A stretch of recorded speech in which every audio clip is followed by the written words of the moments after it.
These little speakers have beautiful music reproduction and tons of input options. Let's check them out.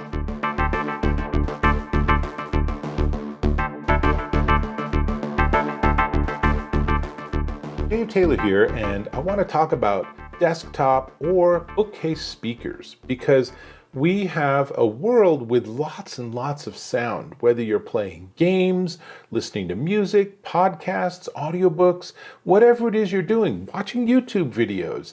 There's always sound, and that sound you really want to have be as nice as possible. So it's always a good idea to upgrade your speakers. Now, there are lots of companies that make really small speakers for like computers that you just sit on opposite sides of the monitor. But being willing to go up a little bit in size can give you a significantly better audio experience. Enter these.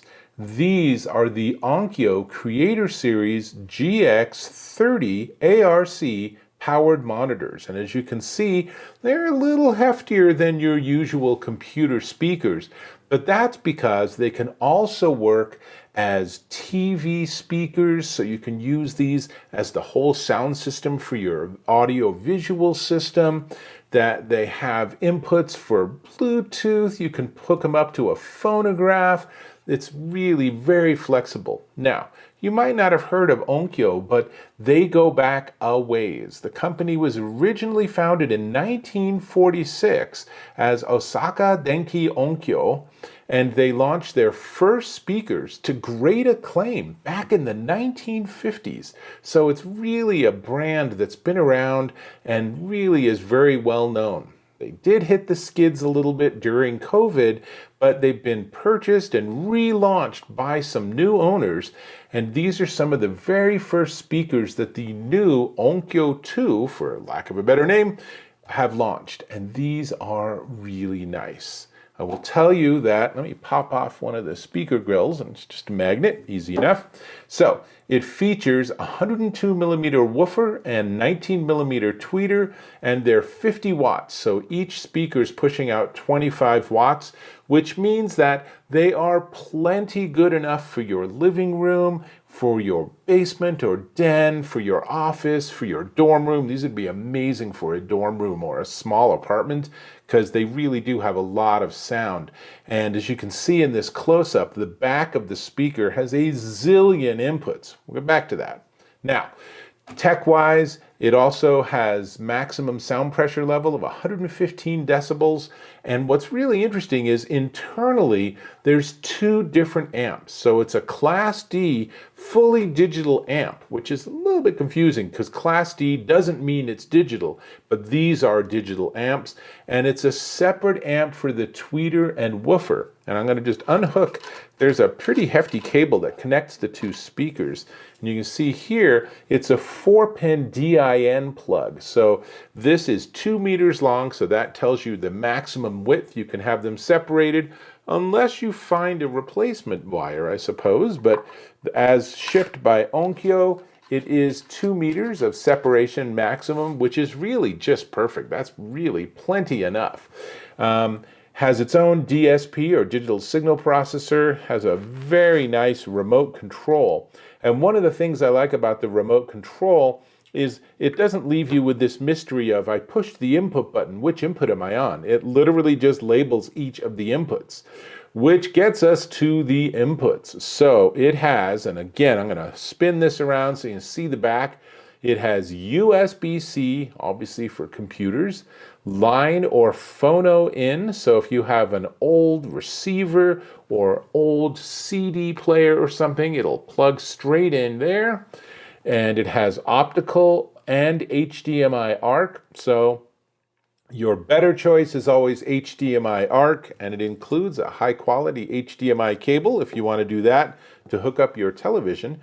But if you don't have ARC, then you can drop down to an optical connection, and it does not include an optical cable, but I'll bet your TV did. So you can plug that in, and again, use this as your sound system for your television, which will hugely improve your experience versus just using the speakers built into TVs. I will tell you, TV manufacturers have speakers in their TVs because they have to, not because they're going to sound really good. And they absolutely assume that the first thing you're going to do is have an external speaker system.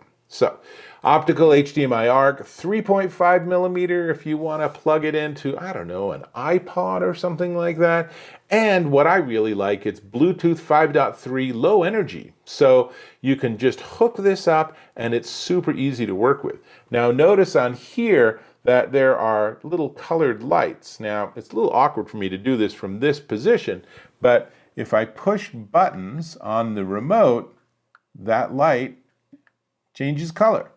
So I'm going to go back to Bluetooth. And what those colors indicate, as you can see in this little cheat sheet, is, hang on, is what your input is. So there's a lot of color choices. Probably you're going to just keep it on one most of the time, but it's also printed on the back. So it's handy if you're looking at it and you're like, why is it pink? What does that mean? Then you can look on the back and you can say, oh, it's an RCA input. Okay, cool. So I do have it paired with my iPhone, and let's just go ahead and listen to a little bit of music. And I'll turn the volume up a little bit.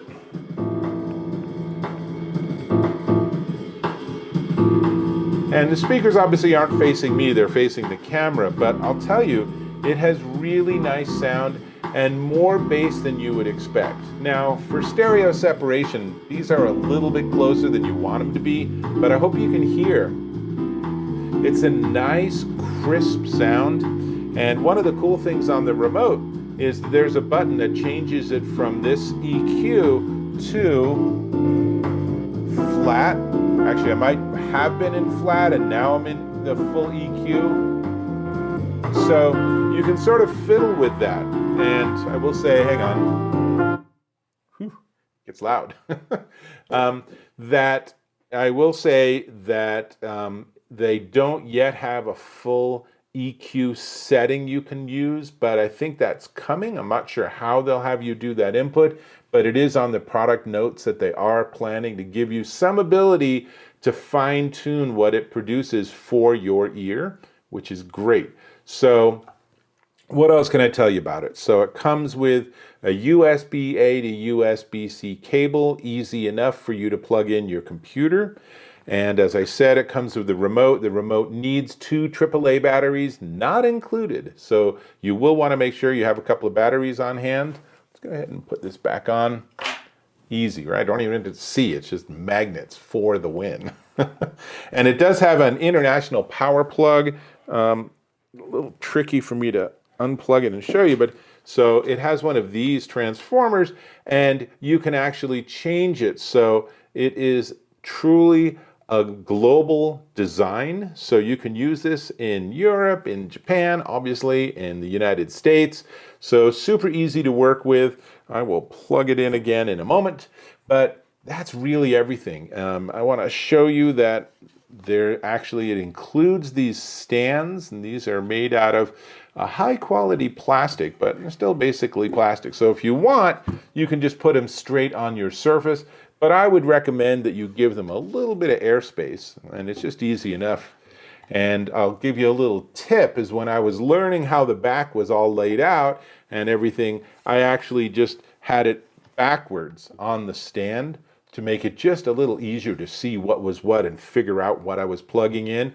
And notice that there's a switch, so you can hook these up based on the convenience and location of the inputs and of the power plug and the outlet, and then you can decide, is this going to act as the right or the left speaker? That's a really nifty feature.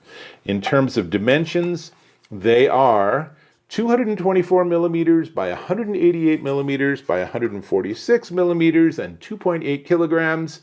And if you scratch your head when I say all those numbers, let's try again. 8.8 inches by 7.4 inches by 5.7 inches and 6.2 pounds each. So they have some heft to them. And here's the reality, is that good speakers are heavy speakers because they all rely on magnets. And magnets are a dense metal. So, that's about everything I have to tell you about these. I will tell you, I really like the sound. I went back and was listening to some early Dave Brubeck quartet, and honestly, it sounded like I was in the jazz club with Dave and his musicians, family. It depends on what era, whether or not he had other family members playing, but it just was a really nice sound, and it was a very full sound stage, particularly given that there's no subwoofer. I can plug in a subwoofer to get more of those low frequencies, but honestly, these generate a lot of low frequency sound. Those woofers are pretty darn efficient. So it really did a great job of filling up my studio when I was setting up for this shoot. It was like, this is really nice. I think I'll just leave these jamming along. So lots to like here. I really like the design. The materials are really good. It has a really, they feel like they're gonna last forever.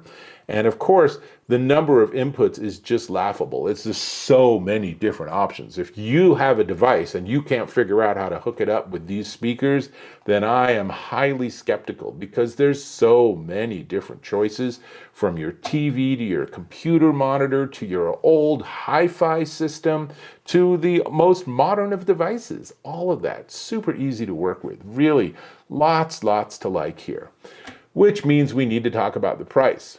But before we get to the price, I am going to ask you to subscribe to my channel. Click or tap on that subscribe button, hit that bell icon for notifications of my new content, and give me a thumbs up if you found this of value, and of course, I hope you did.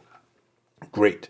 These, including remote, including all the wires and everything, are the Onkyo Creator Series GX-30ARC Powered Monitors, and they are $299 a pair at onkyo.com. I will say, if you're ready to step up to the next level with your audio experience, whether it's with your TV setup or just your computers, or you want to just put them in your bedroom and just be able to listen to really nice music at any point in time, they're pretty hard to beat. Really nice. Well done, Onkyo. Glad to see you back in the industry. That's what I got. I'm going to go back to Mr. Brubeck, so I'll catch you in my next video.